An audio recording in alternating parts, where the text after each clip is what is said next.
Em abril de 2025, a Sala de Guerra vai te levar numa jornada inesquecível para marcar os 80 anos do começo da era atômica. Siga os passos de Robert Oppenheimer no deserto do Novo México, visite o Marco Zero do teste Trinity e se prepare para voar num bombardeiro B-29. Tudo isso e muito mais na Missão Átomo 2025 da Sala de Guerra. Acesse o link na descrição, porque as vagas são limitadas.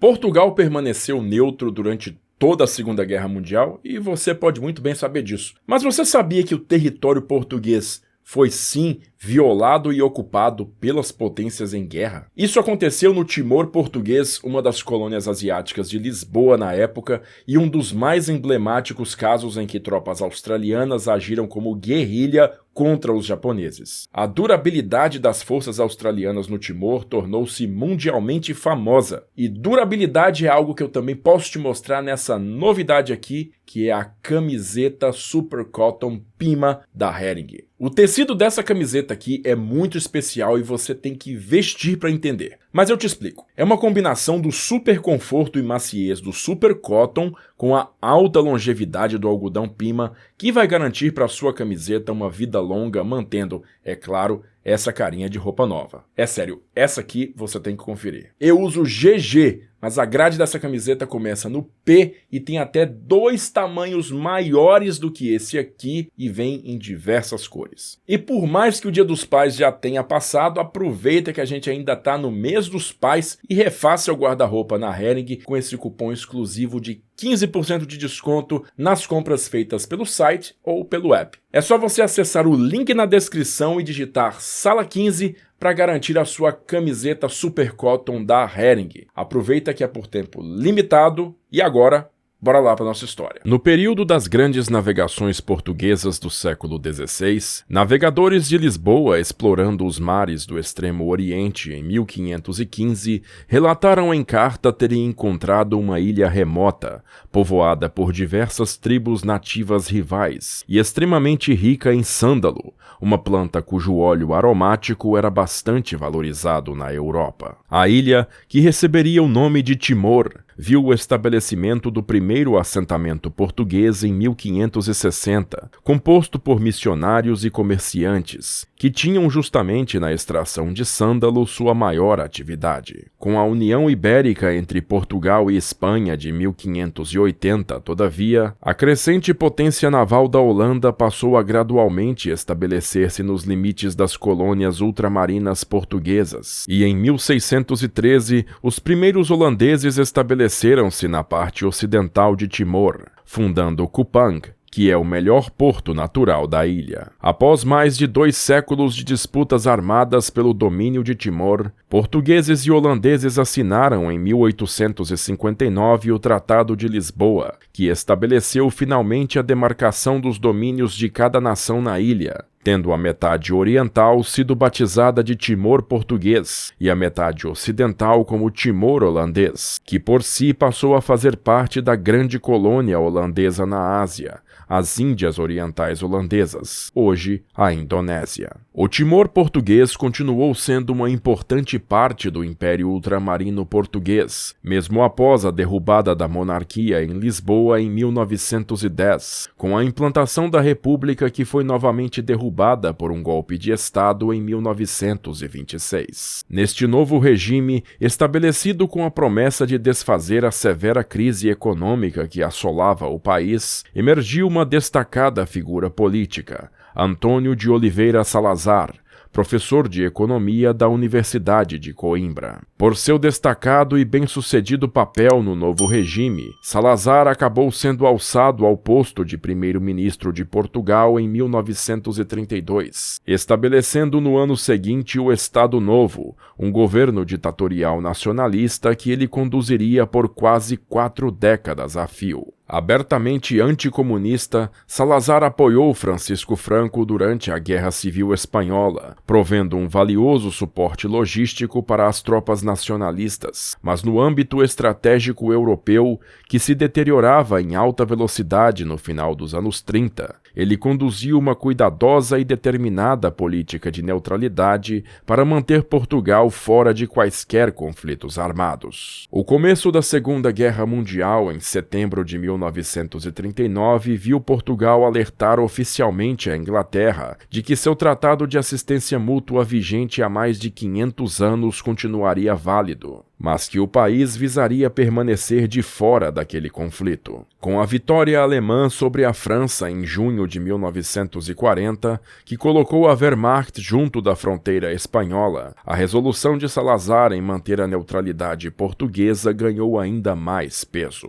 O neutro Portugal se tornou então um dos mais importantes centros para refugiados e espiões em toda a Europa, e todas as grandes potências militares do globo mantinham em Lisboa um poderoso serviço de inteligência, incluindo o Império do Japão. Em setembro de 1940, o Japão formalmente se tornou um aliado militar da Alemanha, ao assinar o Pacto Tripartite, e em Tóquio, o primeiro-ministro japonês, General Hideki Tojo, já considerava um curso de ação militar para garantir os vastos recursos naturais do Sudeste Asiático para si. A retumbante vitória alemã do verão daquele ano havia levado à lona a França e a Holanda, duas potências coloniais com vastas e ricas possessões na Ásia. Tojo não demorou em aproveitar-se da situação e, em 22 de setembro, ocupou a Indochina Francesa, território que hoje compreende o Laos, Camboja e Vietnã, estabelecendo assim sólidas bases no Sudeste Asiático para um futuro ataque contra o maior tesouro da região, as Índias Orientais Holandesas, um dos maiores exportadores de petróleo do mundo. Com a decisão norte-americana de embargar a venda de combustível e congelar os ativos japoneses nos Estados Unidos em julho de 1941, Tóquio decidiu então ir à guerra. O governo colonial holandês em Batávia, atual Jacarta, acompanhava atentamente o desenvolvimento da situação e, em 8 de dezembro de 1941, poucas horas após a realização do ataque japonês a Pearl Harbor, no Havaí, e do começo da ofensiva do general Tomoyuki Yamashita contra a Malásia Britânica, a Holanda declarou guerra ao Japão, mobilizando suas forças na colônia para o que via como uma iminente invasão japonesa. Os holandeses imediatamente solicitaram apoio militar do Império Britânico através da Austrália, que em poucos dias despachou contingentes militares para reforçar diversas partes das Índias Orientais Holandesas, incluindo o Timor holandês. A ilha de Timor ficava a apenas 650 quilômetros da importante cidade de Darwin,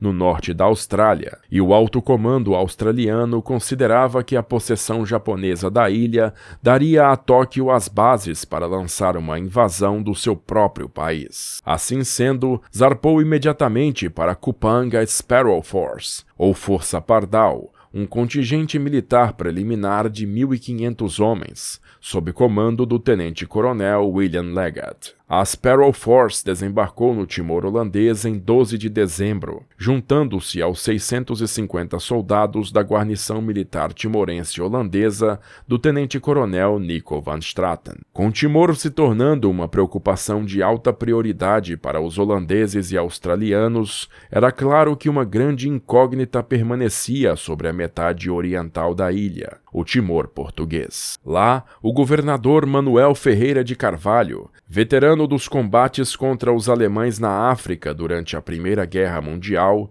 que havia assumido o cargo no ano anterior, atentava rigorosamente à política externa isolacionista de Salazar e resistiu a todas as tentativas dos governos aliados na região de fazê-lo aceitar contingentes militares para reforçar os meros 160 soldados portugueses de que dispunha na colônia. Carvalho conseguiu que Salazar inclusive autorizasse a transferência de um contingente de 800 soldados vindos de Moçambique para reforçar o Timor, mas ignorado, viu-se impotente quando a Sparrow Force cruzou a fronteira e ocupou o Timor português em 17 de dezembro. Salazar reagiu protestando furiosamente junto a Londres, e Carvalho declarou-se prisioneiro dos australianos para evitar qualquer associação com as forças estrangeiras. Simultaneamente, o grupo de exércitos expedicionário do sul do Marechal de Campo Isaíte Terauchi havia iniciado a invasão japonesa de Bornéu e Sumatra, fazendo os holandeses ordenarem a prisão da pequena população japonesa do Timor português. O cônsul japonês em Dili, capital da colônia, informou sobre a situação a Tóquio, e Hideki Tojo decidiu agir,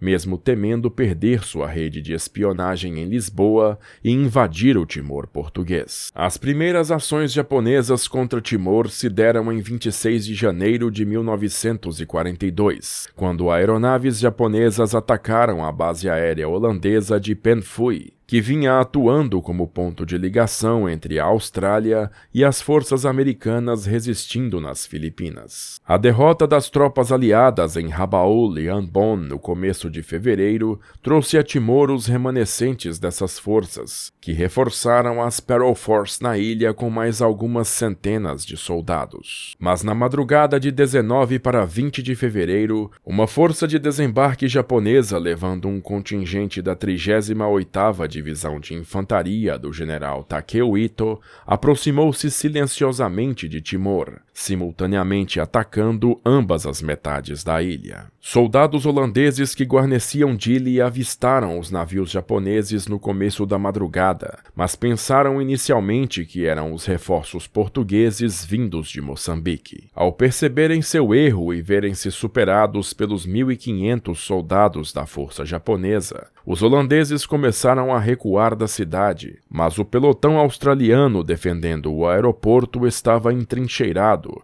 e abriu fogo de metralhadora contra os invasores. Os japoneses revidaram com granadas e fogo automático, mas estando em terreno aberto sofreram duras baixas contra os australianos, que por si tiveram alguns soldados mortos e recuaram antes do amanhecer, cedendo a capital do Timor português ao inimigo. Nas colinas ao sul da cidade, um outro pelotão australiano completamente desavisado descia a estrada em caminhões, quando foi surpreendido por um bloqueio japonês, sendo quase inteiramente massacrado em seguida. Após estabelecer um perímetro de segurança ao redor da cidade, a força japonesa cessou seu avanço, e os australianos remanescentes refugiaram-se no montanhoso interior para iniciar ações de guerrilha. A custosa, mas rápida ação no Timor português, todavia, não encontraria paralelos no lado holandês. Na metade ocidental da ilha,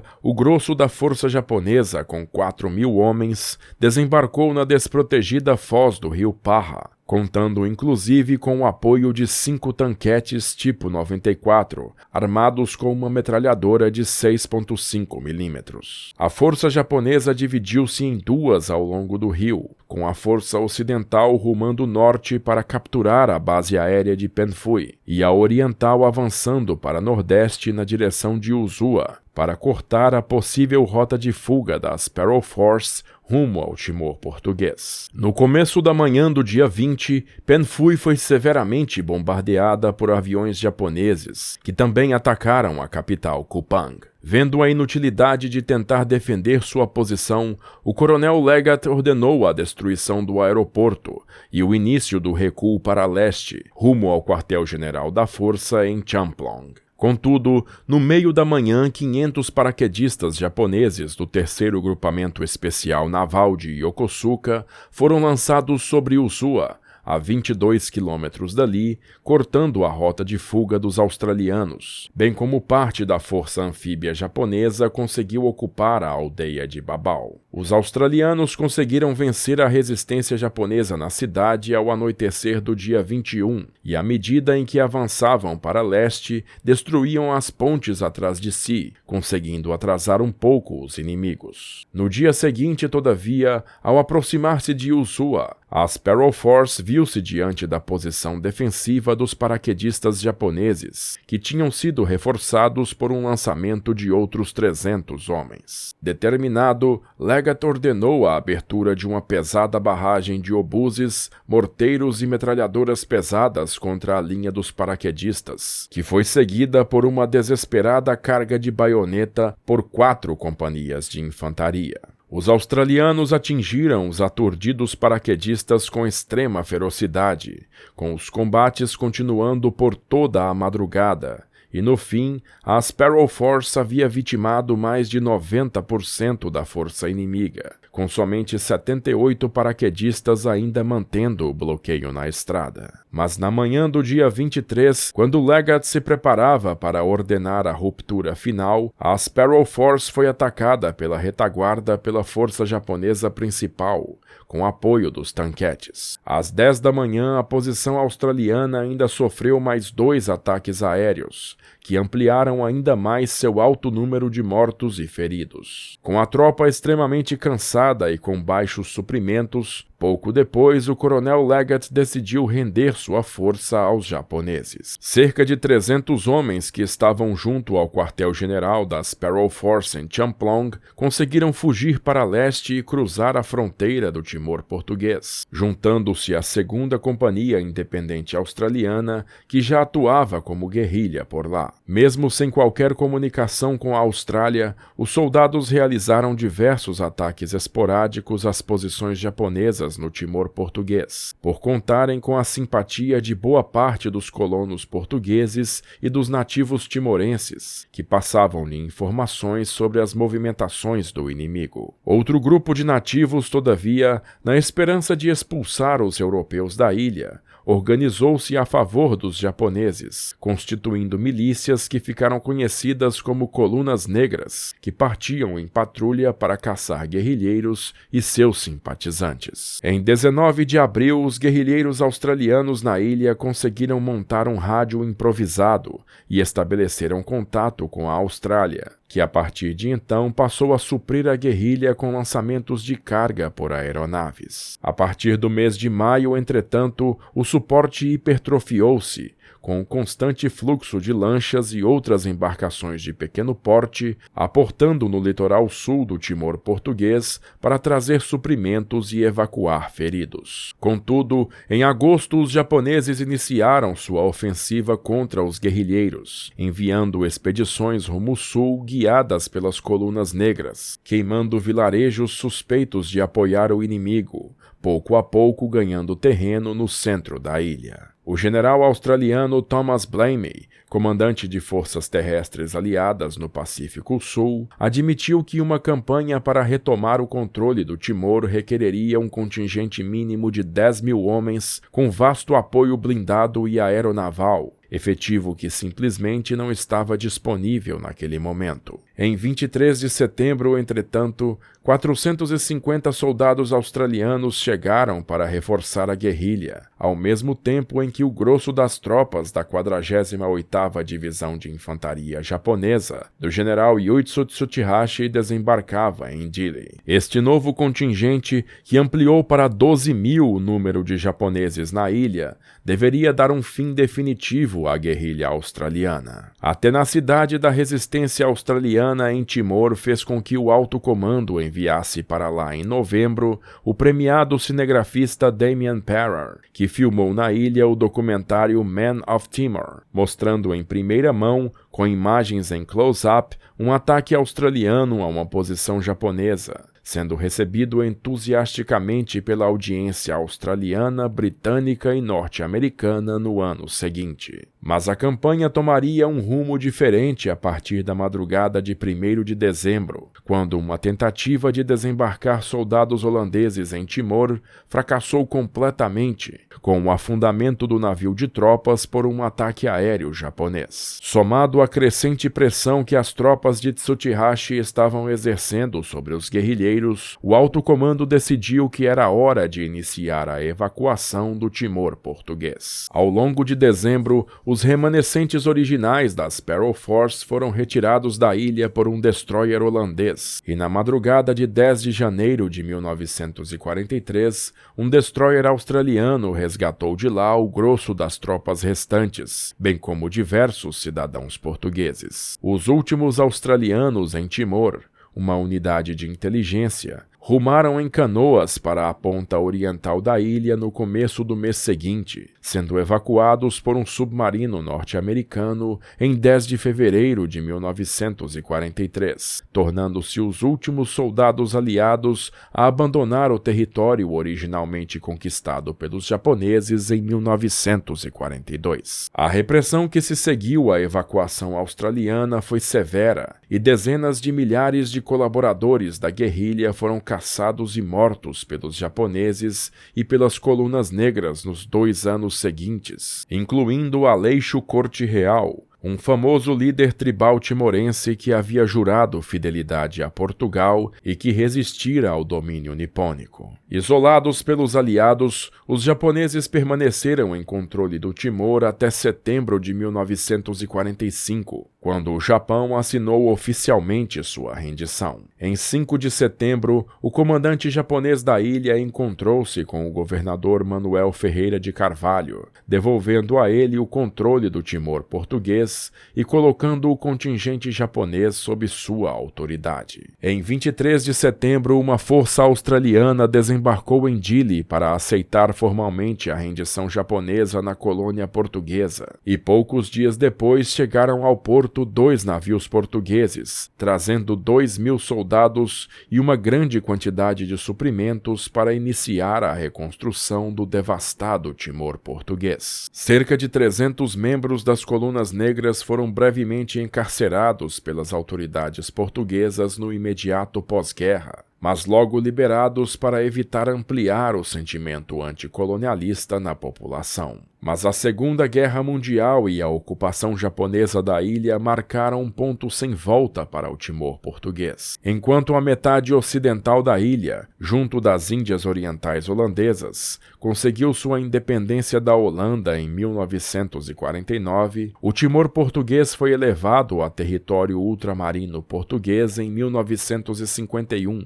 ganhando representação política em Lisboa. Com a Revolução dos Cravos em Portugal em 1975, o Timor-Leste acabou declarando sua independência, mas foi imediatamente invadido pela Indonésia, que manteve o país sob uma sangrenta ocupação por mais de 25 anos, que viu o genocídio de boa parte de sua população por resistir às tropas de Jacarta. O país somente conseguiu sua verdadeira independência em 20 de maio de 2002, finalmente iniciando sua reconstrução após uma trágica sequência de eventos em 6 décadas, que tiveram início no auge da guerra no Pacífico. Assista agora a uma entrevista exclusiva com o as da caça noturna da Luftwaffe, Major Martin Dreves, ganhador das Folhas de Carvalho para a Cruz do Cavaleiro, após atingir 52 abates na Segunda Guerra Mundial.